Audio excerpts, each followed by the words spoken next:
video is about how many people who are of Native American descent were blanked out of the census records, and the records would read white, black, or mulatto, or Negro, or free people of color. They were not documented as Native American. The 1790 first U.S. Census, many Native Americans were recorded as free white, all other free people, and slaves. In all the British colonies, persons of indigenous native ancestry were frequently classified as mulattoes, with or without mixture of Africans. The evolution of other racial terms used to refer to part indigenous native person, such as mustie, Zambo, half-breed, and half-blood, one result of the above studies has been to show that the word mulatto was the only term used for mixed blood in the English language until 1700, and that it remained the dominant term in the Atlantic seaboard colonies from Virginia northwards until perhaps 1790 to 1810, when colored began to be occasionally used. Now in the Spanish and Portuguese colonies, mulatto meant part Indigenous American and part African. It meant part African and part another nation. The census takers would kill family trees on paper as much as they could, so that most census papers would not ever say I for Indian, meaning Native American indigenous. Colonialism used the pen to kill on paper, because the pen is mightier than the sword. So the colonists committed paper genocide, and almost never put anybody who was of Native American, Indigenous American down as I for Indian on the colonial census papers intentionally. In Anglo-North America, the Native American population were largely recorded as Negro, Black, Mulatto, Creoles, Melungeons, and even white. First, we have found that no term was available to the English to refer to people of mixed race or intermediate mongrel appearance from the 1700s until the 1900s, except for mulatto. The term half-breed seems to appear by 1751 in South Carolina, but is used primarily for European American hybrids living in only native-controlled areas. Mulatto has been used frequently so as to include persons of American native ancestry. The English used the term mulatto in general as to refer to any mixed blood, to any brown person, to any type of mixed origin.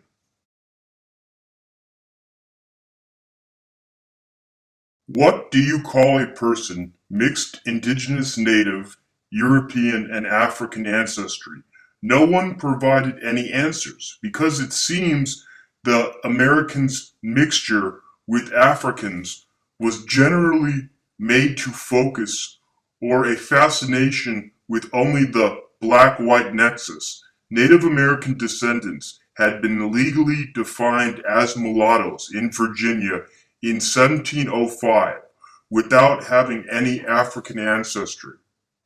The Native American people, whether of unmixed ancestry or mixed with other stocks, were at times affected by the tendency to create a purely white-black social system, especially when living away from a reservation or the tribal homeland. Many slaves of Native American ancestry remained slaves throughout the entire duration of slavery unless they were emancipated or ran away. Red black people, part Native American and part African, has been largely overlooked, and in fact, such people have been usually classified as black by both scholars and North American statutes. Still further, the former existence of comparatively large numbers of Native American slaves has been ignored.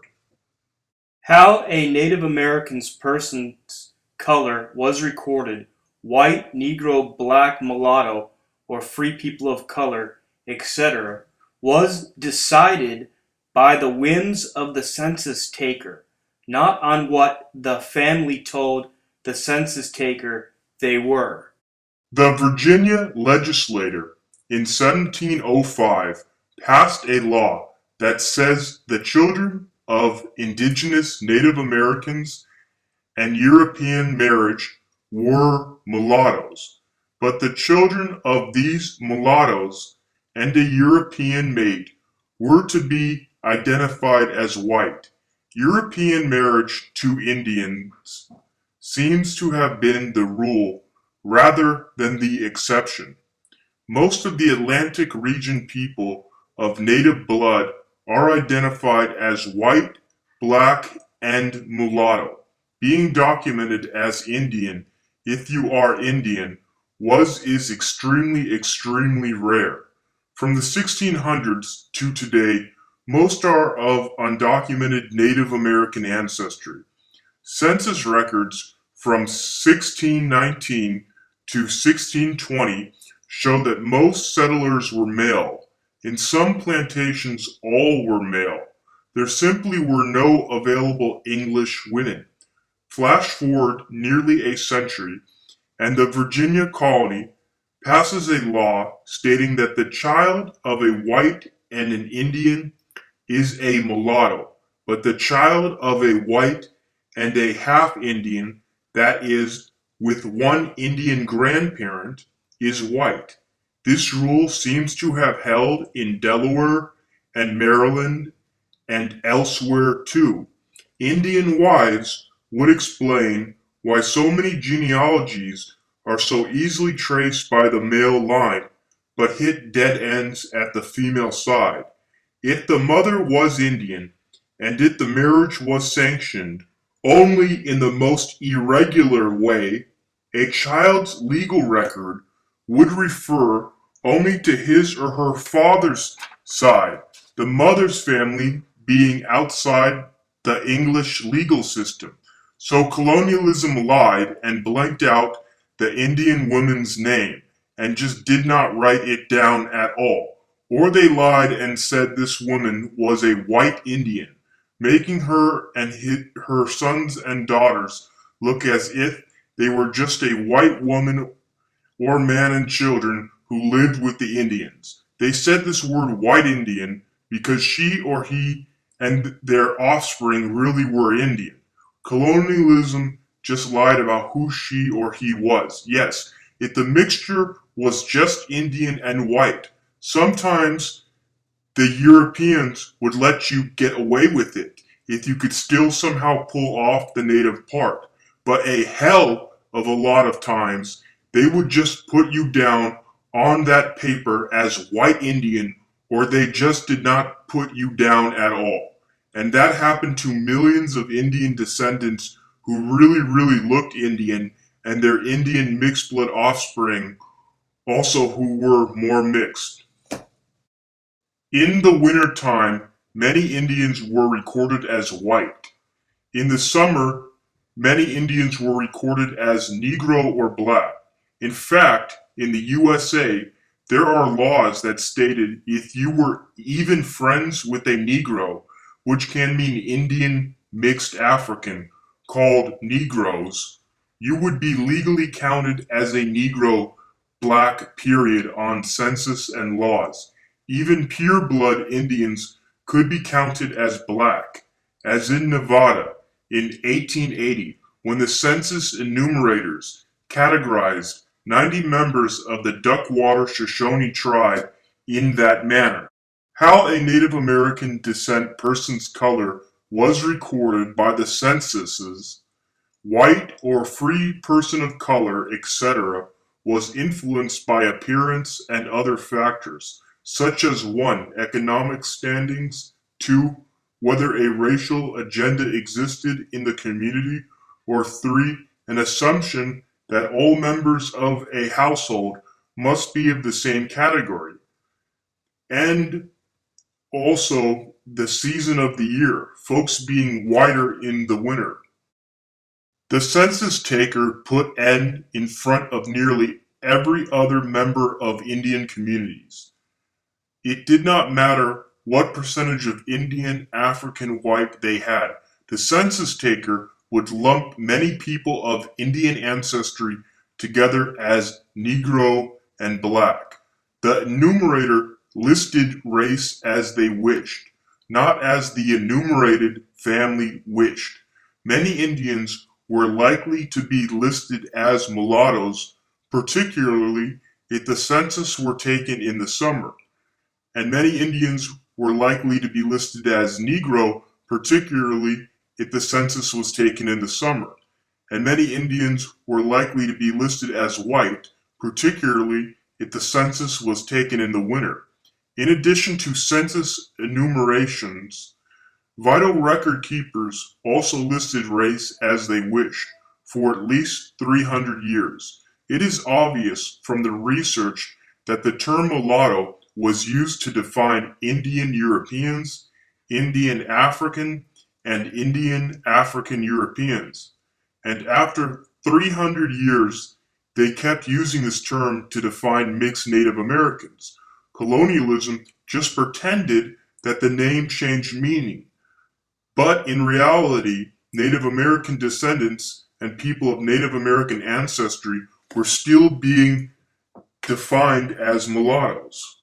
The English colony Virginia legislature in 1705 passed a law that says the children of Indians and European marriage were mulattoes, but the children of these mulattoes and a European mate were made white legally, period.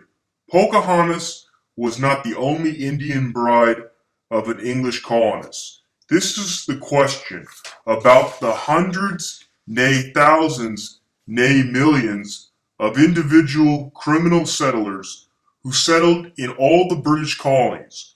Where did they get their wives from? The answer is they usually took Indian wives. In 1705, why was the Virginia legislature so pacific? It was so pacific because it was written to codify a temporary situation, brown children that would work itself out. Question. By the time the Virginia colony was almost a century old, there were a significant number of mixed-race people, even in the legislature. Could it be that they were actually declaring themselves white? Many of the families in the legislature of that time had worked themselves up from pretty humble beginnings, and Virginia had a huge influence on all the other British colonies. Again, the Virginia legislature in 1705 passed a law that says the children of Indian and European marriages were mulattoes, but the children of these mulattoes and a European mate were to be identified as white. So if the grandma was an Indian, the grandchildren are legally white, provided there was only one Indian grandmother, two Indian grandmothers, and the children were legally mulattoes until they found a white spouse, in which case the children would be white. The concept of whiteness neatly folded into the concept of having only one Indian ancestors, which many families retain even today.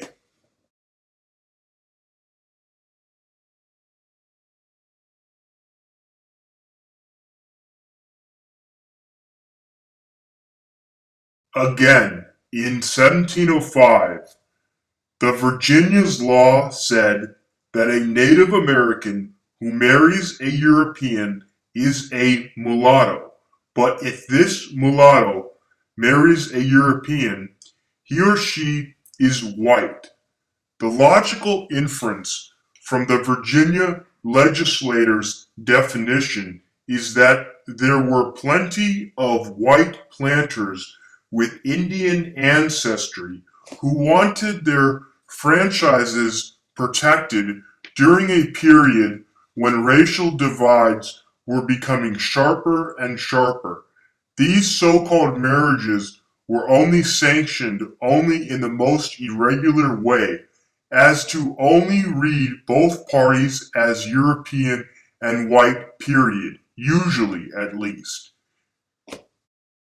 In the opposite story, a Native American woman tells the story of how her Native American grandmother married an English settler's son. He had a plantation on the eastern shore in Maryland. The Native American and English men had a number of children. The settler's son died young, and the settler's family moved in and took over the plantation, with the Native American women and mixed Native American children getting nothing. The Native American woman died in Baltimore in 1873 at the age of 113. The conclusion, looking back at the records, everything was deleted as if a marriage had never taken place. The settler's family, which still exists in Maryland, has records, but no reference to the one son's marriage to an Indian, nor any reference to their mixed children. Why did the Spanish report in 1611 say that 40 or 50 of the Virginia settlers had married Indian women, and that the English women were intermingling with the natives, and that a zealous minister had been wounded for reprehending it? Why were there at this time in Virginia such severe penalties for running away to join the Indians? Why indeed did so many whites want to run away to join the Indians? The answer is they were Indians being held captive by the colony, and they were mixed Indians. The answer is these whites were really mostly mixed Indians and Indians being held captive by the colonies.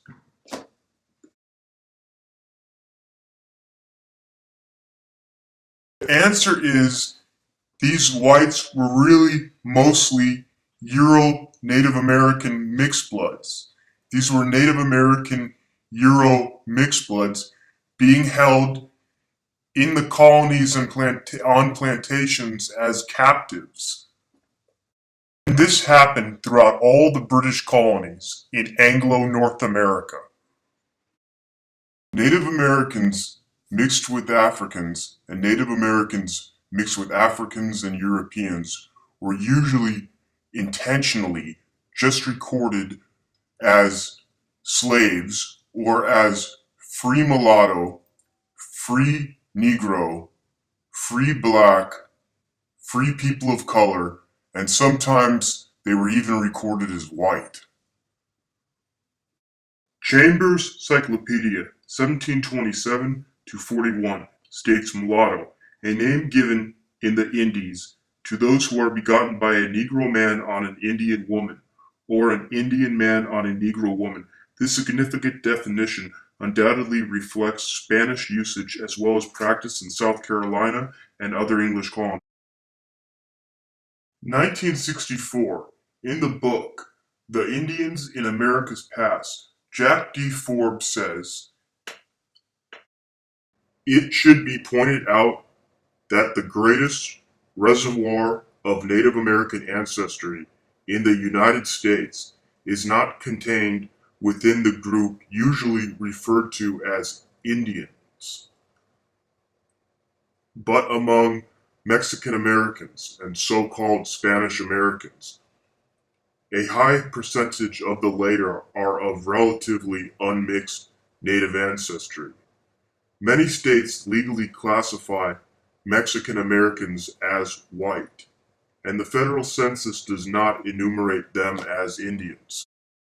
There is more Native American blood to be found among Mexican Americans than among tribal Americans.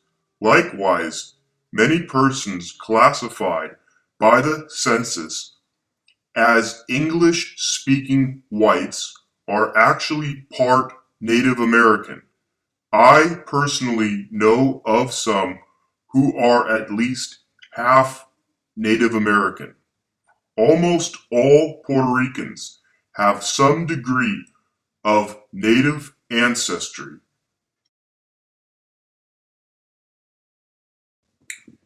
In dealing with the role of the Native in America's past, it is necessary to avoid the fiction which denominates one pure Native American as an Indian and another equally pure as a white, or the fictions which led the census to enumerate certain persons as being part Native while classifying other part Natives as whites or as Negroes. The Smithsonian Institute's Bureau of American Ethnology's American Indian North of Mexico Handbook said, "There is no doubt that many of the Broken Coast tribes have been completely absorbed into the Negro race." Time progressed in the Native American slave trade. The slave traders knew that Native American and mixed-blood Native Americans were placed on the slave market and sold. However, when they were placed on the slave market, they were simply viewed as Negro. Now that Negro were being categorized as slave, the creation of the two races were complete. People of all the various skin complexions of Native American mixed blood in the United States now had to exist as either black or white, fit for servitude or fit for citizenship. Because of this, very few Native American descendants were classified as Indian. Even though many thousands of people were forced to walk the Trail of Tears, many Native Americans did not go, and because of that, many got classified as Negro or even white. It was known that many Native Americans who stayed in the Southeast and the Northeast, and because many of these Native Americans were of a dark and light complexions, many were just classified as Negro, mulatto, or white. Many Native Americans have difficulty claiming their Native identity because the families did not move to Indian territory, or if the family did move to Indian territory with their people, in many cases, the outside colonial European government, Dawes, etc., knew that they were native but did not approve their family.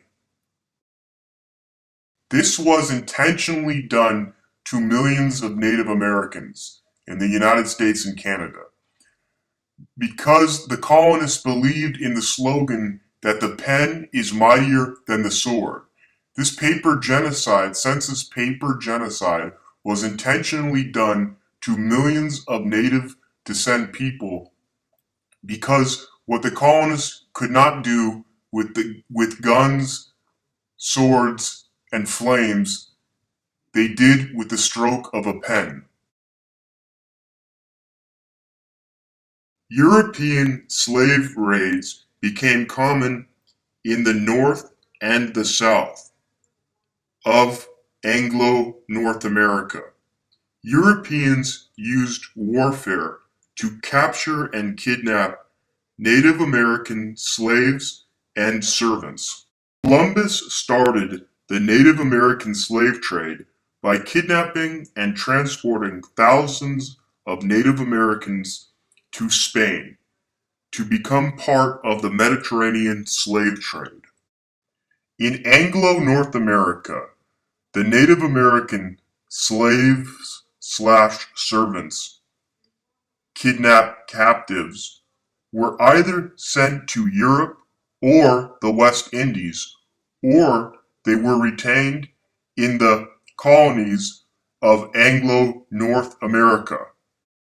Lists of Negroes brought into New York from 1715 to 1736 include many slaves of probable or stated Native American ancestry. Even though thousands of new Africans arrived each year, the native Creole population, or the native-born population, was always much larger than that of the immigrant Africans. Eventually, Native Americans were included by implication in the general slave term because Native Americans were either not mentioned or the Native Americans were just classified with Negro. The Native American slave trade caused many Native Americans to lose their ethnic identities. We can be certain that most Native American African hybrids were called mulattoes. In 1937, James Hugo Johnson noted that many Indians were enslaved along the eastern seaboard, in the southeast, and in the northeast. The end of Indian slavery came with the final absorption of the blood of the Indian by the more numerous Negro slaves. But the blood of the Indian did not become extinct in the slave states, for it continued to flow in the veins of the Negro. Where the Negro was brought into contact with the American Indian, the blood of the two races intermingled. The Indian has not disappeared from the land, but is now part of the Negro race of the United States.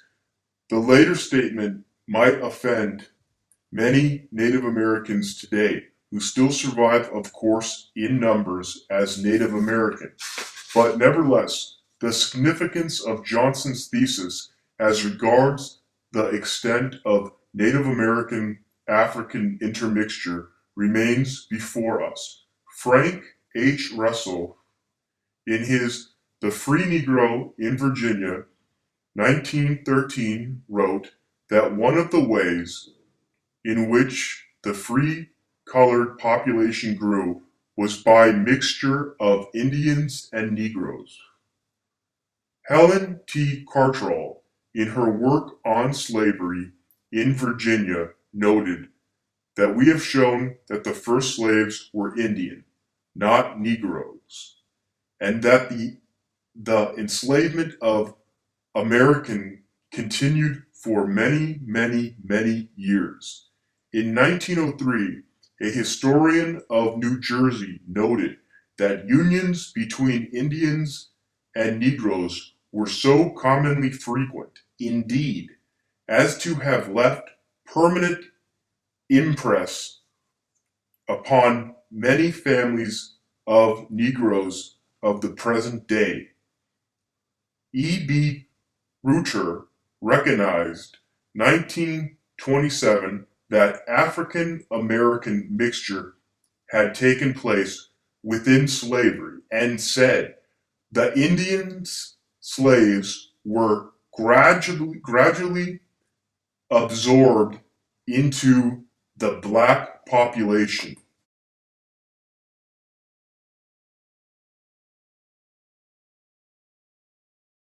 The prevailing trend of more recent years has been similar to what happened to Alex Haley's Roots when it fell prey to the television script writers. Haley's book notes that the family absorbed Indian ancestry in the Carolinas, but this element was eliminated from television viewing. Since many but not all Native Americans were brown or dark-colored without African ancestry, many of their descendants, when mixed only with African blood, would very likely be seen as Negroes by most Europeans, especially in Anglo-North America, where special terms for such persons such as Zambo, Griffo, Lobo, Cafso, Cabra, and Cabrillo never became current, and where musty ceased to be used and mulatto changed its meaning. The United States Census also tended to expand the use of the term black and Negro. In 1890, black was to be used for all persons having 3/4 or more black blood. In 1910, black was supposed to be applied only to full-blooded Negroes, while the matter of who was an Indian was left to the enumerator. The term mulatto was to be used for all other persons having some proportion or perceptible traces of Negro blood. It is certain that large numbers of Americans or part Americans were classified as Negro or mulatto under these rules. For example, of the Mattaponi, only one person was counted as Indian by the census out of a reservation population of at least 40 persons. Similarly, the Papoospatuk of Long Island had only one person counted as Indian, without a doubt because the rest were enumerated as Negroes or mulattoes. The 1910 census counted 2,255 Negroes who were part Indian and were enrolled members of tribes. Another group of 1,793 tribal members were of mixed European, African, and American ancestry. Thus, only slightly more than 3,000 persons who were part African were counted with the Indian population, as compared with the hundreds of thousands who were without a doubt counted as Negro or mulatto because of living away from a federally recognized reservation area. In 1930, a person of mixed Indian and Negro blood shall be returned as a Negro unless the Indian blood predominates and the status as an Indian is generally accepted in the community. By 1940, all African American hybrids were to be counted as Negro unless the Indian ancestry very definitely predominates and he is universally accepted as an Indian. Even pure-blood Indians could be counted as black, as in Nevada in 1880, when the census enumerators categorized 90 members of the Duckwater Shoshone tribe in that manner. In the state of Delaware, more recent decades found that if the person said he was Indian, he was recorded as either black or white, depending upon his appearance. The instructions for the 1980 census indicated that any person checking both the black and Indian boxes was counted solely as black, although in oral interviews the race mentioned first for the mother of the respondent would be the one counted. More significantly, a long list of countries was supplied to the census takers with the appropriate category to be counted instead of the country's name. A large number of countries, including Trinidad and virtually all of the West Indies, were arbitrarily assigned to the black category. Thus, Americans or part Americans from Aruba, Trinidad, or Dominica would be counted as blacks. Many persons of Native American ancestry, in whole or part, have been at times classified as Negroes, blacks, or mulattoes in several languages reviewed. Significantly, not a single country was assigned to the Indian category, including Guatemala, Bolivia, Peru, and Paraguay. Clearly, the census methods in 1980 had the effect of minimizing the count of Indians. Multi-generational mixed Indian communities that have been rendered invisible by governmental bureaucracies and public policies in the United States, it has remained difficult for anyone to identify as Indian when legal and social policies and practices have conspired to render the group itself invisible. Not only is indigenous culture viewed as a dying culture, but indigenous people are considered impolitically to become something else, something other than Indian once they are racially mixed. When doing genealogy census records, all I can say is that when you're researching your heritage, do not rule out that your family may actually be Indian, or if it says slaves or a group of white people, do not rule that out that they might be within that group and actually be Indian. Forbes wrote in 1993, many scholars have assumed that the repopulation process, particularly in the Circum-Caribbean region, was one of the replacement of American Indians by Africans and African European mixed bloods. This is the common picture provided for repeopling of the Caribbean islands, southern United States, and parts of coastal mainland South America. Research establishes beyond any doubt that that above picture is false. The real truth is that there has essentially been no replacement of Native Americans considered on a broad scale. What has in fact happened is that American Indians survivors and African survivors, because huge numbers of Africans also died in the process, have emerged together to create the basic modern population of much of the greater Caribbean and adjacent mainland. One must ask, what is the logic of lumping mixed-race Indians and Indians into a monoracial category that diminishes their Indian ancestry? In the case of so-called Latin American countries like Nicaragua, the establishment of a national identity requires that indigenous identity be suppressed. In the United States, especially in Louisiana, as we have seen, the erasure of Indian identity among mixed-race groups such as the Creoles was required for the full subordination of Indian autonomy and sovereignty status. If Indians of mixed descent, such as Creoles, are racialized as black or white only, it limits the chances of a connection between Creoles and other indigenous groups throughout the Americas.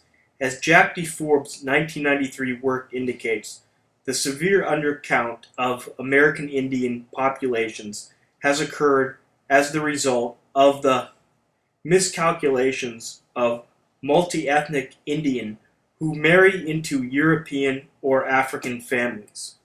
Indian Creole, Indian French, Indian Spanish, and Indian African relations throughout Louisiana that has been virtually ignored.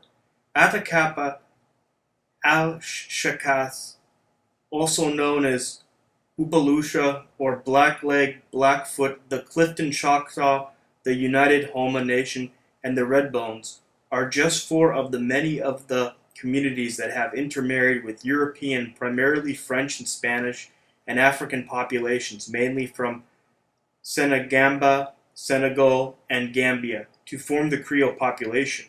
Confusion arises from the legal confrontation of Indian and African women as slaves, and therefore African, which later became colored or Negro. The legal designation for all non-whites, including Indians, until 1920. Tracing Indian Creole relations is therefore clouded by the misdesignation of Indians as colored for most of Louisiana history. The aspect of Indian absorption into Franco-African populations for the formation of a hybrid and colonial Creole population is only briefly mentioned in most Creole studies, if at all, with little or no analysis of how Indian populations, and particularly the native women, contributed to this population's racial, ethnic, religious, and cultural identities. In fact, when Spanish Governor Algerdo O'Reilly outlawed Indian slavery in 1769, the owners simply reclassified them as black and kept them enslaved as slaves. Many Maroon societies that developed in southwest Louisiana among the Native American, Natchez, Choctaw, and Houma nations, despite these alliances, there was often a legal and social demarcation that existed for colored women as a result of these social status as quasi-white. Complex-minded alliances between Indians, Africans, and Europeans led to formations of racial dynamics that often erase native people from history. The relations between African Europeans and Indians would eventually result in creating the mixed Indian population of Creoles. Because many Creoles in the years following 1920 were legally reclassified as black, many lost their Indian, African European mixed identities. Creoles live in large cities within the USA and also in such sites as Mexico, Cuba, Haiti, Brazil, and other parts of the Caribbean and Latin America. As from 1840 to 1890, many moved from Louisiana. Creoles who refused to pass for white only or black only for a third space ethnic identity, which is inclusive not only of only white and black, but Indian as well. Tribes such as the Attakapas in southwest Louisiana are completely extinct. Speaks to erasure of this group's ability and of Indian identity in general, but it continues to exist in mixed-race communities such as Creoles. Attakapas' descendants were segregated, crammed into shabby, neglected, across-the-track ghettos, a constant and devastating threat of stay in your place or else hung over these so-called Creoles. It was a threat enforced, as they well knew, from merciless experience by financial and political powers, and if needed by shotgun, Bugsy whips, jail, even death, held in the threat by the descendants of Europeans. The Indian children were denied completely the remnant knowledge of their people's history, culture, and language. Even at Lake Charles, where the Smithsonian had preserved these Creole people's Native American language and had pleaded that the language be studied and appreciated, local authorities appear not even once to have offered its study to these Attakapa descendants. Reed Arthur himself attended a Lake Charles public school in the 1930s with scores of children who, like him, were Creoles of Attakapa ancestry, but never once did the school tell him about his people's own language, history, and culture. Simply, they were never mentioned. Hammond, Louisiana, conducted a study of the Attakapa people and language that reveals many connections to the Creole people that would indicate that they are indeed the same people, but in hybrid form. In 1780s, Spain freed Indian slaves in Louisiana. Some were censored as Indian, others as free slaves, still others as mulattoes and or mixed, and some as black, and even some mixed Ural Indians as white. Researchers show that most enslaved Indians were women and that Indian women from villages and female Indian slaves were quickly absorbed into the Franco-African communities. Through concubines and intermarriage, most of the slaves brought from Africa to Louisiana were males, whereas most Indian slaves were women. The slave communities on plantations and cities like New Orleans developed a respective Indian and African culture, evolved, melding into one common fabric. Children of African Indian parentage were called mulattoes, while children of Indian female and Frenchmen were called colored. However, this aspect of Indian absorption into Franco-African population, yielding a hybrid and colonial Creole population, American Indian individuals and groups, rather than falling into extinction as often claimed, were actually absorbed into multi-ethnic communities such as the Creole. There has been an attempt by Anglo-Americans to erase the American Indian aspect of Creole identity. The English said that they could turn Indians into whites. They said that their dark skins would bleach out in 2 generations. William Byrd's Histories of the Dividing Line between Virginia and North Carolina, written in 1728 and 1730, insisted on a desire to bleach the Native Americans and wash them of their color, while at the same time civilizing them so that they disappear into European appearance and manner. Hand in hand with this suggestion is the real motivation. Assimilation is a means to peace and relatively cost-free procurement of the land. His exact quote was, "These dark angels make exceptional wives for the English planters, and their dark skin would bleach out in 2 generations." End quote. This is exactly what he said about Native Americans. Thomas Jefferson, he told the Indians, "Your blood will mix with ours and will spread with ours over this great island."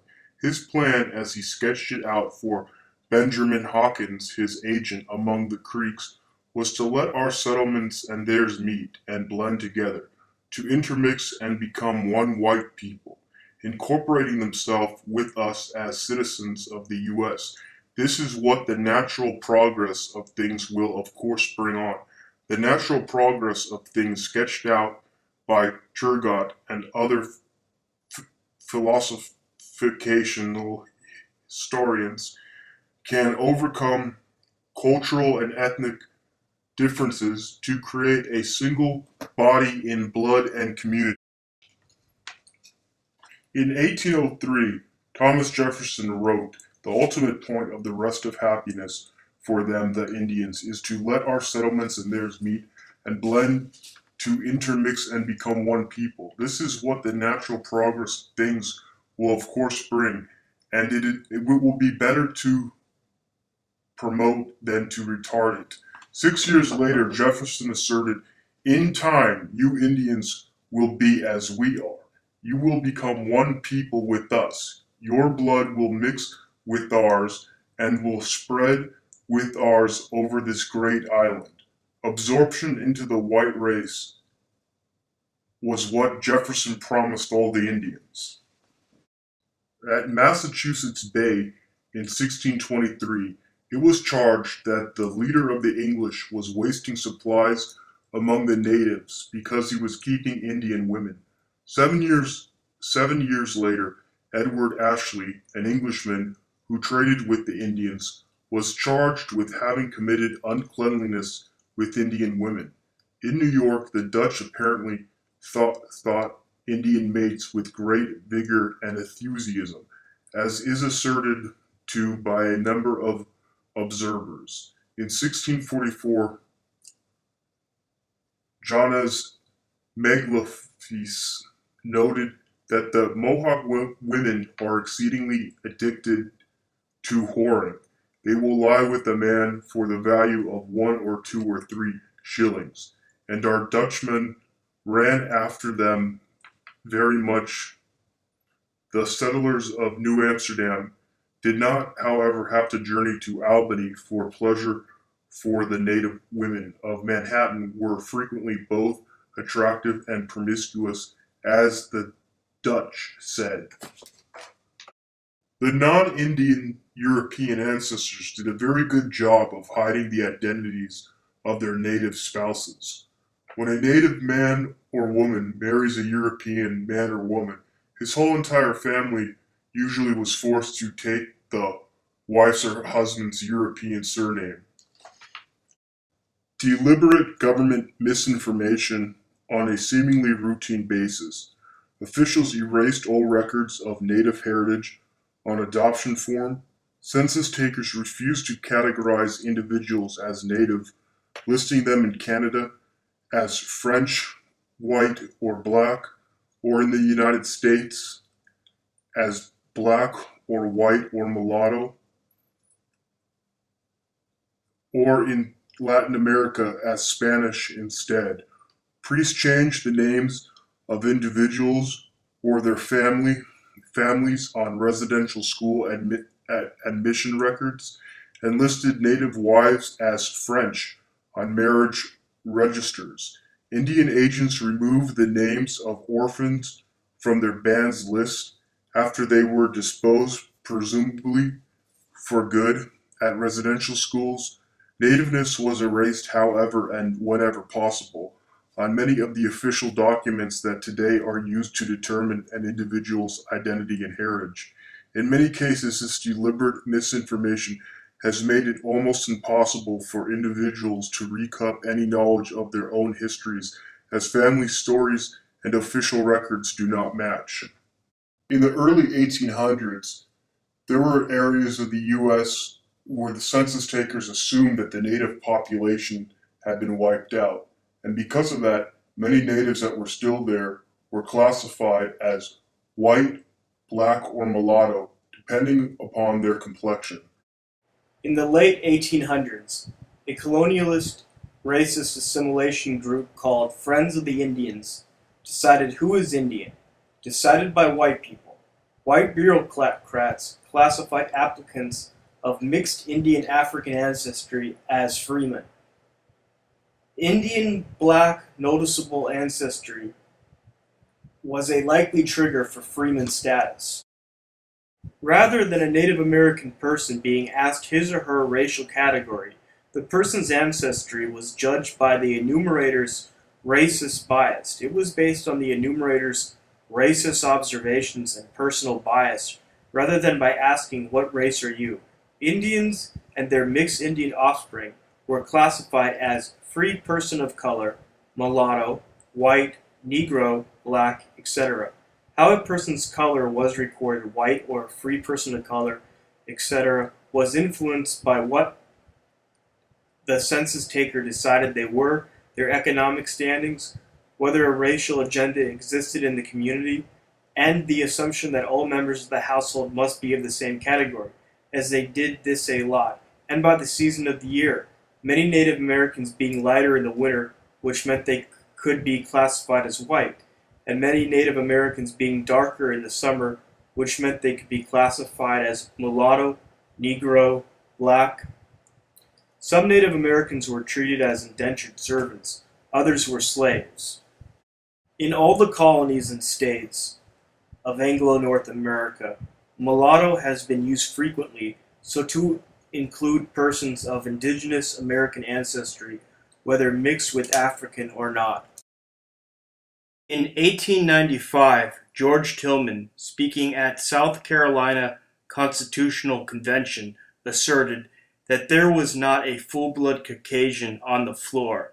Every member had in him a certain mixture of Mongoloid, Arab, Indian, or other colored blood. There is much evidence that Puritan religious leaders in New England and New York from 1623 to 1644 could not restrain their followers from intermixing with Native Americans. Modern European and North American tendencies to be obsessed with the black-white relations to the near exclusion of multi-ethnic and time-death comparative perspectives has led to a significant distortion in the use of color and racial terms such as colored, black, negro, mulatto, muskie, pardo, loro, and several others. I have been able to clarify the evolution of many of these terms insofar as they bear upon Indigenous American-African relations. In general, I am able to show that all of these terms have historically been applied to persons of Indigenous American ancestry, and that one cannot read back into previous centuries the current dictionary definition of such words without serious errors. Of considerable significance has been the documentation that Indigenous Americans were often called Negros, Blacks, Negroes, and Morin in various languages, along with other non-white people, and that it is very dangerous to assume that each and every person referred to as Negro or Black was African. This is especially pertinent to analysis retaining to the character of slaves being shipped from or within the Americas. Also of great significance has been our showing that mulatto in several languages included persons or half or part Indigenous American ancestry, and that in the Spanish colonies in the Americas, most mulattoes in the 16th and 17th centuries were of Indigenous American African background, not European African. Generally speaking, it would seem that mulatto referred to a person who was part African and part not African. But in the French and North American colonial English, mulattree and mulatto could refer to a European Indigenous American mixed blood. This was also true of mulatta in Dutch. Jack D. Ford, in the book African and Native Americans, The Language of Race and the Evolution of Red-Black People, said, "One of our major tasks now is to clarify the nature of the repeopling of the Americas, that is, the population recovery which followed the declines of the 16th century or subsequent centuries depending on the area. The centuries which followed Columbus' incursion into the Caribbean saw a radical decline in the population of the Americas, as has been pointed out earlier. Subsequently, the population began to recover, but with an important difference. That is, in many areas, the subsequent population has seemed to be African or mixed or European in appearance, rather than Native American. Many scholars have assumed that the repopulation process, particularly in the circum-Caribbean region, was one of replacement of Americans by Africans and African-European mixed bloods. This is the common picture provided for the repeopling of the Caribbean islands, the southern United States, and parts of coastal mainland South America. My research establishes beyond any doubt that the above picture is erroneous. There has essentially been no replacement of Native Americans considered on a broad scale. What has in fact happened is that American survivors and African survivors, because huge numbers of Africans also died in the process, have merged together to create the basic modern populations of much of the greater Caribbean and adjacent mainland regions. Of course, as the years have passed, the process of merger has proven to be uneven. Some areas, such as Mexico and Peru, have been phenotypically Indian, while other areas, such as many of the islands, have become phenotypically African. In general, of course, one finds a wide range of subsequent groups since merger has been uneven, and European and Asian genes have also been absorbed. There has been much mixture of African, Indigenous American, European, and some Asian elements. In short, persons may look African but have Native American ancestry, or look Indigenous American but have African ancestry. And not only may individuals lean in one direction or the other, but the population of entire regions may seem to fall into one category or another. By the 19th century, it seems quite certain that Afro-Americans, whether living in Latin America, the Caribbean, or in North America, had absorbed considerable amounts of Native American ancestry. Similarly, many North American and Circum-Caribbean native groups had absorbed various amounts of African ancestry, from New England to the entire rim of Central and South America.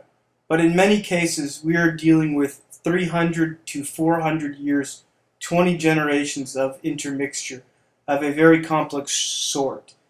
Very seldom would we be looking at, for example, a half American, half African person in the later 19th century, but rather a person both of whose parents might have various amounts of African and Indigenous American ancestry derived at different intervals and from extremely diverse sources. Anthony Higgins, a U.S. Senator from Delaware, in his 1895 congressional testimony said, "It seems to me one of the ways of getting rid of the Indian question is just this of intermarriage and the gradual fading out of the Indian blood. The whole quantity and character of the Aborigine disappears. They lose all of their traditions of the race. There is no longer any occasion to maintain the tribal relations, and there is then every reason why they shall go and take their place as white people do everywhere," said Anthony Higgins. Between 1607 and 1787, the English colonists, supplemented by Dutch, Scottish, Irish, French Huguenot, German, and Scandinavian settlers, expanded along the Atlantic seaboard, inundating tribe after tribe with disease, slavery, and warfare. Most of the natives who did not die were enslaved, or they were driven westward to a place from which they could be driven again and still again. Those who remained along the coast formed little encaves isolated from each other, except for some who, through miscongenitation, disappeared into the general black and white population. While the West Indies were being invaded by the Spaniards, Spaniards began searching elsewhere for the legendary wealth of Asia. Various expeditions soon reached Florida, Panama, Yucatan, and Mexico, and from the later area, new groups of adventurers set forth to locate still greater riches in what is now called the United States. Soon other Europeans began to reach North America, their goal being principally the area of Newfoundland. From the early 1500s onward, this area was visited annually by Portuguese, English, French, and other vessels which engaged in fishing, fur trading, and slave gathering. In 1583, Sir George Peckham, an advocate of English expansion, wrote that the savages are to be brought from falsehood to truth, from darkness to light, from the highway of death to the path of life, from superstitious idly to sincere Christianity, from the devil to Christ, from hell to heaven. Besides the knowledge how to till and dress their ground, they shall be reduced from unseemly customs to honest manner, from disordered righteous routes and companies to a well-governed commonwealth, and withal shall be taught mechanical operations, arts, and liberal science. Peckham's interest in making Englishmen of Native Americans, for that is what he really had in mind. One of the most important instructions provided by the government 1870 census were persons reported as half-breeds are found residing with whites, adopting their habits of life and methods of industry. Such persons are to be treated as belonging to the white population, where on the other hand they are found in communities composed wholly or mainly of Indians. The opposite construction is taken. Therefore, if they were known as half-breeds or mixed bloods living in the general white population, they would be listed as white, not Indian. So don't let anyone tell you that your family was not Indian based on a white designation on a census. In the early 1800s, there were eastern parts of the U.S. where census takers just assumed that all the Native Americans had been wiped out, and because of that, many Native Americans that were still there were recorded as white, black, or mulatto, depending upon their complexion. In fact, in some of the census years only had three choices: white, black, or mulatto. The census enumerators blanked out many Native American people's names.